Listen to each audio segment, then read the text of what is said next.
Mass rallies were organized by the democratically elected movement of Hamas throughout Gaza to celebrate what they call the victory over Israel. Thousands of joyful Hamas supporters marched toward the parliament, which was bombed during Israel's 22-day war on Gaza. Men and women heaped praise on the resistance movement and called for the continuation of the resistance to get their rights back. We came here to celebrate the victory of our resistance over the Israeli enemy, despite the high number of human losses and massive destruction. We are here to stress that we will always support our resistance movements. We are all with the resistance.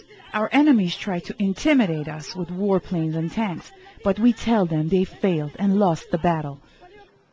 A number of Hamas officials attended the rally and said that Israel has failed to weaken Hamas and dent the resistance. Our feeling is a mixture of joy and grief. We are sad because we lost our loved ones and happy that our enemy was defeated. They could not break our spirit and resistance. They admitted they could not destroy Hamas. On the third day of the fragile ceasefire, Israeli forces killed a Palestinian farmer in eastern Gaza and conducted a limited ground incursion into Khan Yunis. With its gunboats open fire at Gaza beach, life has returned to a semblance of normality with policemen deployed in the street of Gaza. The Palestinians of Gaza celebrated today the victory over Israel, which has failed during its 22-day war in besieged Gaza to achieve its objectives it had announced.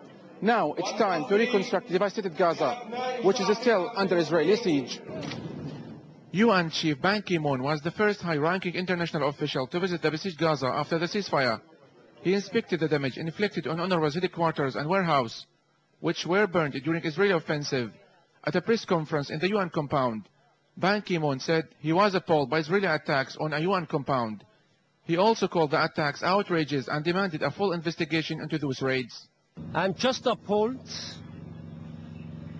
I'm not able to describe how I'm feeling, having seen this site of the bombing of the United Nations. I have asked full investigation and make those responsible people accountable. Ban Ki-moon left devastated Gaza, in which more than 1,400 Palestinians, most of whom civilians, were killed, and thousands of residential houses were destroyed. Yusuf Al-Halo, Press TV, Gaza.